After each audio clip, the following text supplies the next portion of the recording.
मंत्री जी, अब जम्मू कश्मीर के पूंछ जिले के मनकोट ब्लॉक से डॉक्टर साजिद अहमद हमारे साथ जुड़े हुए हैं। वे एनिमल हस्बेंड्री विभाग में ब्लॉक इंचार्ज हैं। डॉक्टर बताइए। सलाम और आदाब सर, आपसे मुखातिब होकर बेहद खुशी हुई मुझे।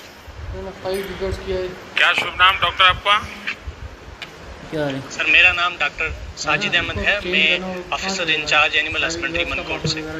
कितने समय से इस काम को देख रहे हैं साजिद जी? सर मैं 3 साल से लगातार इस ब्लॉक को सर्व कर रहा हूँ as a animal husbandry officer. अच्छा, क्या अनुभव आ रहा है? क्योंकि वहाँ तो मौसम भी विपरीत रहता है और पशुओं को संभालना, दूर दूर पशुओं तक जाना, ये अपने आप में बड़ा कठिन काम होता है। थोड़ा अपना अनुभव बताइए। जी सर, आपने ठीक फरमाया। जैसा कि आप जानते हैं कि हमारा ब्लॉक मनकोट देश के उत्तर पश्चिम इलाके में LOC पे है और मेरे ठीक पीछे जो पहाड़ी आप देख पा रहे हैं ये LOC की ही पहाड़ी है। सर हमारे यहाँ अमूमन लोग ट्राइबल हैं और वो सालाना माइग्रेशन करते हैं, जिनमें ज़्यादातर लोग गर्मियों में अपने माल मवेशी को लेकर हाई पास्चर लैंड पे चले जाते हैं और सर्दियों के आते ही वो लो लाइंग एरिया की तरफ रुख अपना कर लेते हैं। इस सफ़र के दौरान जानी माली और जानवरों के नुकसान से बचाने के लिए हमने इनको ट्रक ट्रांसपोर्टेशन जैसी सुविधा फराहम की। इसके साथ साथ वेटनरी और मेडिकल अवेयरनेस कैंप्स भी ऑर्गेनाइज किए और सर हम ये भी कोशिश कर रहे हैं कि हम ट्रांजिएंट एकोमोडेशन भी उनको प्रोवाइड कर सकें। हमारे ब्लॉक मनकोट में गुज्जर और पहाड़ी दोनों लोग एक और समस्या से जूझते हैं, जिसमें जब वो सर्दियों में लो प्लेन्स एरिया में आ जाते हैं तो उनको फॉडर की कमी होती है। इसको मद्देनज़र रखते हुए feed and fodder development schemes के तहत हम ब्लॉक में फॉडर डिपोज एस्टेब्लिश कर रहे हैं ताकि बिना रोक टोक के हम इन्हें सर्दियों में भी फॉडर प्रोवाइड और फराहम कर पाएँ। अच्छा, बीमारी की स्थिति कोई सीरियस नेचर का कोई समाचार आ जाए और पैंडेमिक की संभावना नजर आए तो इसमें आपके लिए क्या प्लानिंग होता है?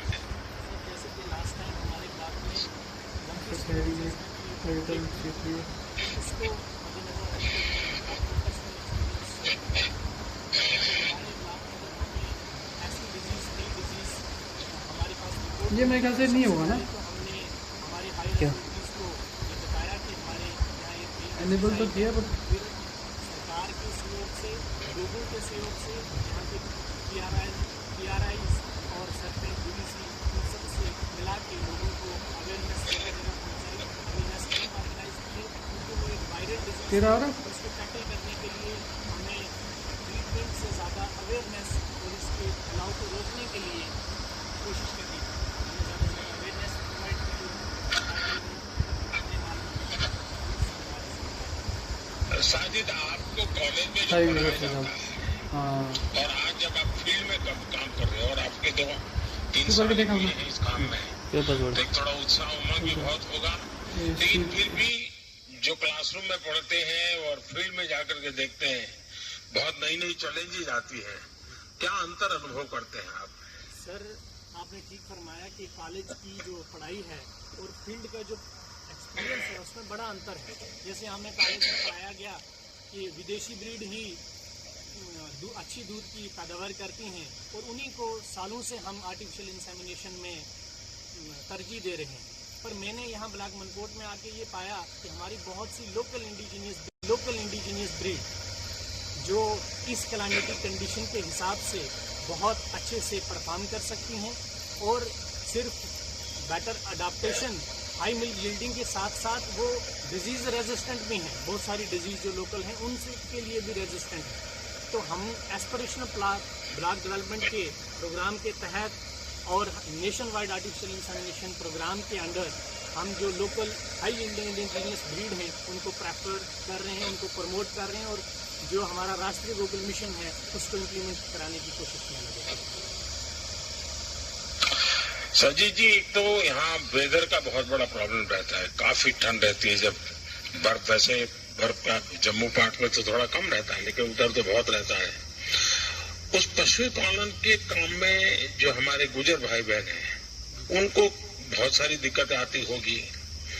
इससे मुक्ति पाने के लिए आप किस प्रकार से सरकार की तरफ से गाइड करते हैं या अपनी मदद करते हैं, क्या करते हैं? सर उसके लिए पहले तो हम उनको कुछ जर्नल गाइडलाइंस के तौर पे उनको अवेयर करते हैं कि आपने अपने माल मवेशी को किस तरीके से सर्दी के और बर्फबारी से बचाना है। जैसे कैटल शेड प्रोवाइड करवाते हैं थ्रू डिफरेंट गवर्नमेंट स्कीम्स के, जिनमें उनको हेल्प मिलती है, 50% सब्सिडी मिलती है कंस्ट्रक्शन में, उनके थ्रू हेल्प करते हैं। दूसरा हम ये करते हैं कि जब वो हाई पास्चर लैंड से माइग्रेट होकर नीचे की तरफ आ रहे होते हैं तो हम ट्रांसपोर्टेशन फैसिलिटीज़ प्रोवाइड करते हैं ताकि वो जल्दी से आ जाएं और रास्ते में जो बर्फबारी के चांसेस हैं उनको हम रिड्यूस कर पाएँ। और इसके साथ साथ हम उनको जो फॉडर डिपोज एस्टेब्लिश करा के जो सर्दियों में घास की कमी की वजह से जानवर में डेफिशिएंसी प्रॉब्लम ना आए, उनको टैकल करने के लिए हम फॉडर डिपोज की हेल्प से उन्हें फॉडर्स प्रोवाइड करते हैं। हमारे देश में एक कोविड वैक्सीन को लेकर के तो देश को पता है कि देश में 200 करोड़ से ज्यादा मुफ्त वैक्सीन के डोज दिए गए हैं, लेकिन बहुत कम लोगों को मालूम है कि हमारे देश में पशुओं के लिए फूट एंड माउथ जो डिसीज है उसके लिए मुफ्त में बहुत बड़ा वैक्सीनेशन का अभियान चल रहा है और पशु के लिए ये बहुत अनिवार्य भी है। आपके यहाँ उसमें क्या प्रोग्रेस हो रही है? सर जब से ये फ्री ऑफ कॉस्ट FMD की वैक्सीन जो सरकार की तरफ से NADCP प्रोग्राम के अंदर आई है, हमने मास लेवल पे यहाँ लोगों को, क्योंकि ये FMD डिजीज़ मोस्टली तब आती है जब जो हमारे यहाँ के ट्राइबल्स लोग हैं वो अपर रीचेस से लोअर लैंड में आते हैं तो वहाँ से ये वायरस हमारे यहाँ लोअर प्लेन्स में भी स्प्रेड होता है, तो हम वहाँ पे भी वैक्सीन करते हैं डॉग्स में जाके, और यहाँ पे भी ऑलरेडी जो यहाँ लोग और जो जानवर रह रहे हैं इनको भी वैक्सीनेट कर देते हैं ताकि इस डिजीज़ की प्रेवलेंस को रोका जा सके और हमारे जो FMD की वजह से जो लोगों की लिवलीहुड में और उनकी आमदनी में कमी आती है उसको टैकल कर सकें, और इसका बहुत बड़ा हमें रिजल्ट भी दिखने को मिल रहा है। साजिद जी, मुझे अच्छा लगा क्योंकि मैं किसी जमाने में जम्मू कश्मीर इलाके में बहुत काम करता था।